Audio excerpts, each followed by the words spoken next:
하겠습니다. 시편 1편 1절에서 6절까지 말씀, 제가 가진 성경책 구약 성경 805페이지에 있습니다. 시편 1편 1절에서 6절 말씀 찾으신 줄 알고 우리 함께 합독해서 읽도록 하겠습니다. 함께 읽겠습니다. 복 있는 사람은 악인들의 꾀를 따르지 아니하며 죄인들의 길에 서지 아니하며 오만한 자들의 자리에 앉지 아니하고 오직 여호와의 율법을 즐거워하여 그의 율법을 주야로 묵상하는도다. 그는 시냇가에 심은 나무가 철을 따라 열매를 맺으며 그 잎사귀가 마르지 아니함 같으니 그가 하는 모든 일이 다 형통하리로다. 악인들은 그렇지 아니하며 오직 바람에 나는 겨와 같도다. 그러므로 악인들은 심판을 견디지 못하며 죄인들이 의인들의 모임에 들지 못하리로다. 무릇 의인들의 길은 여호와께서 인정하시나 악인들의 길은 망하리로다. 아멘. 여러분, 우리가 복에 대해서 이야기를 할 때 이 복을 세 가지 정도로 생각하는 것 같습니다. 첫째로 생각해 볼 수 있는 것은 기복입니다. 이 기복에 관해서는 우리가 잘 아는 오복 정도를 생각해 볼 수 있을 것 같습니다. 중국의 고전인 유교의 서경을 보면 수, 부, 강령, 유호덕, 고종명을 오복이라고 부릅니다. 다시 말하면 수는 오래 사는 것이고 부는 부유하게 사는 것을 의미합니다. 강령은 건강하게 사는 것을 의미하고 유호덕은 덕을 베풀고 살아가는 것, 이것을 의미하고 고종명은 깨끗한 죽음을 의미하는 것입니다. 옛날 사람들이 이야기했던 이런 복의 개념에는 능동적인 요소가 없습니다. 그래서 우리가 복을 받는다 이렇게 이야기를 하죠. 복을 받는다. 복은 타고나는 것이지, 타고나면서 주어지는 것이지 노력해서 이게 주어지는 게 아니라고 생각을 했습니다. 요즘도 복을 이렇게 이해하는 분들이 많은 것 같아요. 아무리 애를 쓰고 노력을 해도 복을 타고나지 않으면 잘 안 된다 이렇게 생각하는 사람들이 많이 있습니다. 잘 된다 싶다가도 몸에 병이 생기거나 나쁜 사람들을 만나서 어렵고 힘들게 된다는 겁니다. 복을 안 타고나면. 이렇게 복이 없는 사람을 향해서 세상 사람들은 복이 지질이 없다거나 팔자를 사납게 타고났다거나 이런 이야기들을 하죠. 기독교인들도 팔자나 운명이라는 말 대신에 하나님의 뜻이라는 단어를 사용하기는 하지만 아무리 노력해도 어쩔 수 없다는 그런 느낌은 좀 비슷하게 주어지는 것 같습니다. 하나님이 복을 주시면 오래 살고 건강하고 풍족하고 편안하게 살게 될 거다 이렇게 생각을 하는 거죠. 어떤 분들은 이런 복의 수동성이 좀 불만인 분들이 계세요. 그래서 복을 받는다는 측면만 강조되는 게 불만이라서 적극적으로 내가 복을 받아내는 방법에 대한 이야기를 하는 분들도 있습니다. 타고난 운명이 절대적인 게 아니고 바꿀 수 있다고 생각을 하는 거죠. 그래서 어떤 사람들은 어렵게 살다가 잘 풀리면 팔자를 고쳤다 이런 이야기 세상 사람들이 하기도 하고, 또 열심히 노력하고 선을 행하면 이게 신이 감동을 해서 그런 사람들에게 좋은 일이 생길 것이다 이렇게 생각을 하기도 합니다. 여러분, 이게 교회적으로 드러나면 교회 안에서 이런 모습이 드러나게 되는 것이 기복신앙입니다. 굳이 물질적인 것이 아니라도 뭔가 선을 열심히 행하고 기도를 열심히 하고 헌금을 많이 하면 하나님께서 복을 주실 것이다 이렇게 생각을 하는 것이죠. 저는 우리가 연약하기 때문에, 우리가 연약한 인간이기 때문에 우리가 하나님께 복을 구하는 건 전혀 잘못된 게 아니라고 생각합니다. 어쩔 수 없는 문제이겠다고 생각하기도 합니다. 그런데 기복신앙은 문제가 있습니다. 왜냐하면 이 기복신앙의 문제는 우리의 필요를 하나님 앞에 구하는 데 문제가 있는 게 아니라 이게 그런 거에 궁극적인 가치를 두어서 우리가 영원한 하나님의 나라를 소망하면서 살아가는 사람들이 아닌 것처럼 만들어 버리는 것이 기복신앙의 문제라고 하는 것이죠. 여러분, 아플 때 병 낫게 해달라는 기도가 왜 나쁩니까? 당연히 해야 하는 기도이지요. 그런데 그런 기도들, 이 땅에서 우리가 소망하는 기도들이 뭔가 고착화되어서 마치가 우리가 소망하는 것이 이 땅의 삶이 전부인 것처럼 생각하게 만든다면 그게 바로 기복신앙이고 문제가 있다는 것입니다. 두 번째로 우리가 복에 대해서 생각해 볼 수 있는 것은 복이 마음가짐의 문제라고 생각하는 겁니다. 복이 외부에서 주어지는 것이라고 생각하지 않고 그냥 복은 마음에 있는 것, 늘 자족하는 마음을 가지고 욕심을 부리지 않고 긍정적으로 사고하고 살아가면 그 사람이 복이 있다 하는 것이죠. 이때 사람들이 이런 식의 복을 이야기하는 건 행복인 것 같아요. 마음의 평화와 만족을 누리라는 의미로 복 이야기를 하는 것이죠. 오늘날 교회에서는 복을 많이 받으라든지 행복하라는 말보다 더 많이 사용하는 표현이 아마도 축복의 통로가 되어야 한다는 표현일 것입니다. 복을 받는 것이 아니라 준다는 개념으로 생각을 하는 거죠. 내가 복의 통로가 된다고 하는 그런 생각을 하는 겁니다. 그래서 그리스도인들은 그냥 복 받고 내가 행복하고 끝나는 게 아니라 이 복을 나누어 주고 통로가 되고 다른 사람들의 인생에 복이 되는 인생을 살아라 하는 이야기들을 우리가 교회에서 듣게 된다는 것이죠. 저는 누군가가 다른 사람의 유익을 위해서 살고 있고 그 사람을 통해서 다른 사람들이 복을 받고 복의 통로가 되는 건 너무 멋진 일이고 너무 행복한 일이고 저도 그런 복의 통로가 되고 싶습니다. 그런데 그렇게 모든 기독교인들이 모든 신앙인들이 복의 통로로서 살아가야 된다고 이야기한다면 저는 그 말에는 동의할 수 없는 것 같아요. 왜냐하면 그렇게 살고 싶어도 살 수 없는 사람들이 있기 때문입니다. 제 주변에도 그렇게 살고 싶어도 그럴 수 없는 형편에 처해져 있는 사람들이 있기 때문이죠. 다른 사람들의 복의 근원이 되는 것, 복의 통로가 되는 건 고사하고 나 하나 감당하기도 어려울 만큼 벅차게 살아가는 사람들이 우리 주변에 제 주위에 많이 있기 때문입니다. 너무 길게 말씀을 드린 것 같습니다. 오늘 시편 1편 우리가 읽었는데요. 이 시편 1편에 나오는 복은 어디에 속하는 걸까요? 제가 여러분들에게 지금 소개하고 싶은 오늘 말씀을 통해서 제가 소개하고 싶은 이 복은 앞서 말씀드린 이런 것과 상충되는 것도 아니고 무관한 것도 아닙니다. 저는 물질이 필요하다고 생각을 하기도 하고 하나님이 우리 마음에 평안을 주셨으면 좋겠다고 생각을 하기도 하고 또 하나님께서 우리가 축복의 통로로 살 수 있도록 해주시면 너무 좋겠다고 생각을 합니다. 그렇지만 이게 우리가 너무 중요함에도 잘 생각하지 않았던 복에 대한 한 측면이 오늘 이 시편 1편에 등장하고 있다고 생각합니다. 이 시편 1편에서 말씀하고 있는 복은 하나님께서 자동적으로 주시는 복도 아니고 수동적으로 주어지는 것도 아니고 시편 1편이 지금 말하고 있는 이 복은 우리의 행동의 결과입니다. 여러분 1절 2절 말씀을 우리 다시 한번 함께 읽어볼까요? 1절 2절입니다. 시작. 복 있는 사람은 악인들의 꾀를 따르지 아니하며 죄인들의 길에 서지 아니하며 오만한 자들의 자리에 앉지 아니하고 오직 여호와의 율법을 즐거워하여 그의 율법을 주야로 묵상하는도다. 아멘. 여러분 이 여호와의 율법을 즐거워하며 주야로 율법을 묵상한다. 이런 사람이 복이 있다. 이 말씀은 바로 그 뒤에 악인의 꾀를 쫓지 않고 죄인의 길에 서지 않고 오만한 자의 자리에 앉지 않는다는 말과 같은 이야기입니다.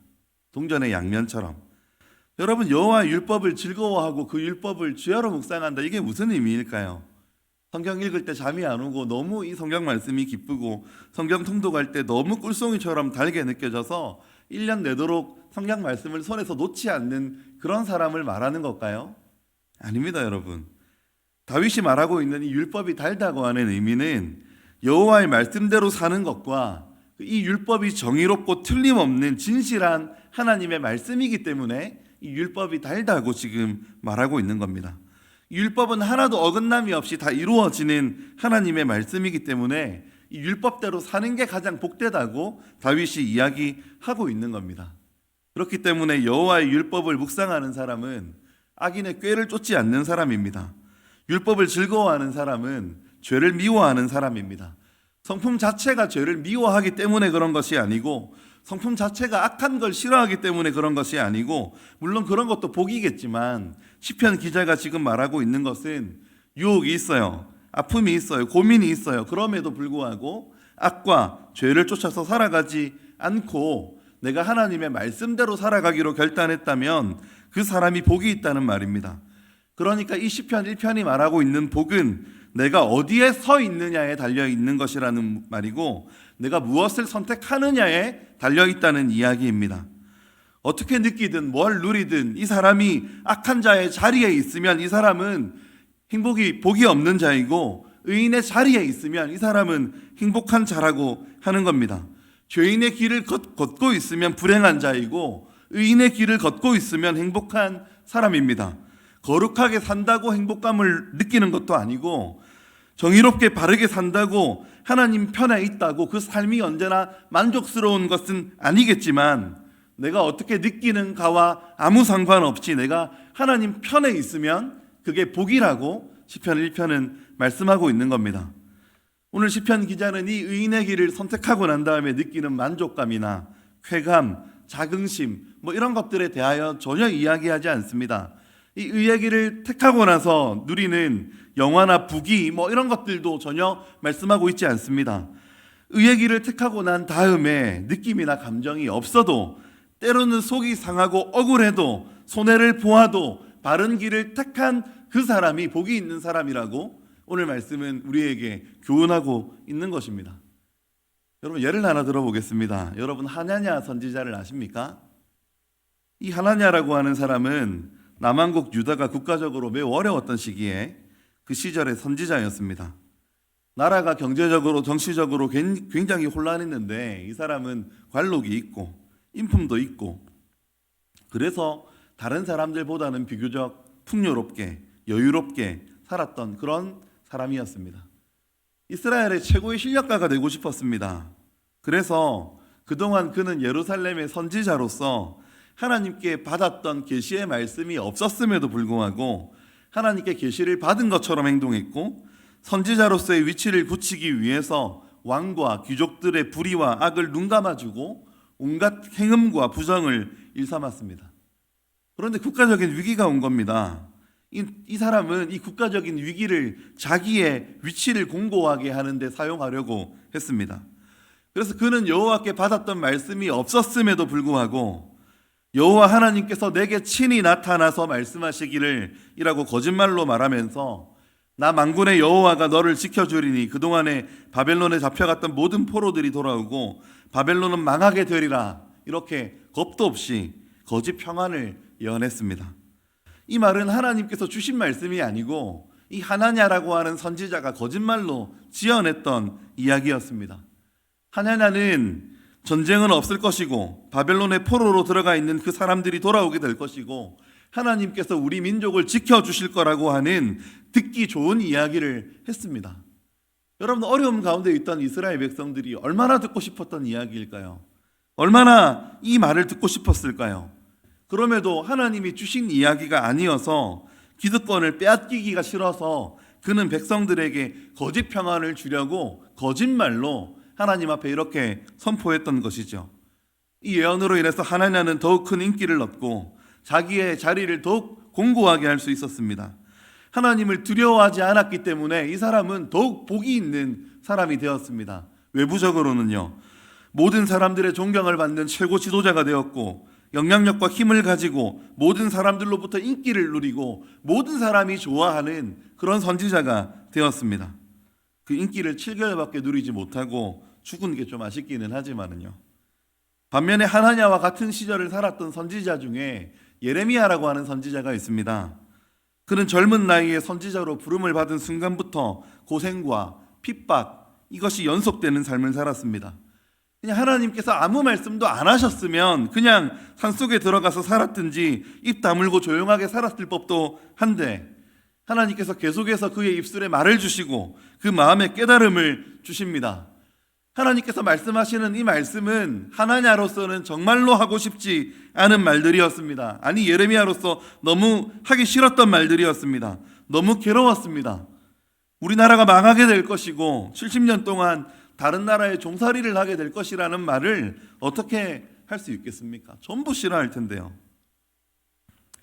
하나냐라고 하는 선지자, 그 당시에 유명한 선지자가 나타나서 말하기를 하나님이 절대로 그런 일을 행하지 않을 것이고 선하신 하나님은 우리에게 복을 주셔서 우리를 형통하게 하실 것이고 전쟁을 겪지 않을 것이고 고난당하는 사람들이 다 돌아오게 될 것이라고 이 백성을 하나님께서 이 백성들을 벌하셔서 70년 동안 정말 그런 일이 일어나지 않을 거라고 이야기하는데 여러분 예레미야는 하나님이 이 백성을 벌하셔서 애굽에 종살이를 하게 될 거니까 바벨론에 항복해야 된다, 이런 이야기를 하는 것입니다.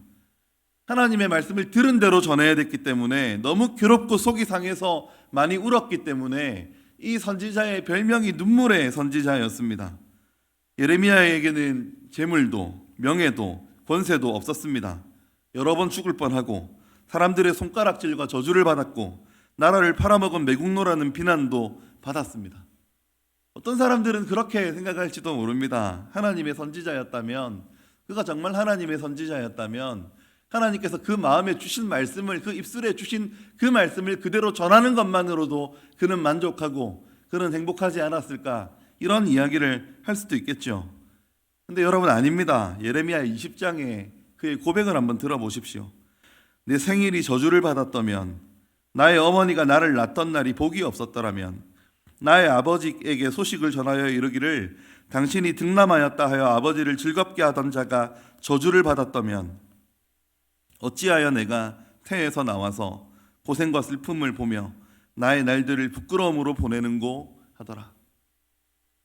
너무 힘들었습니다.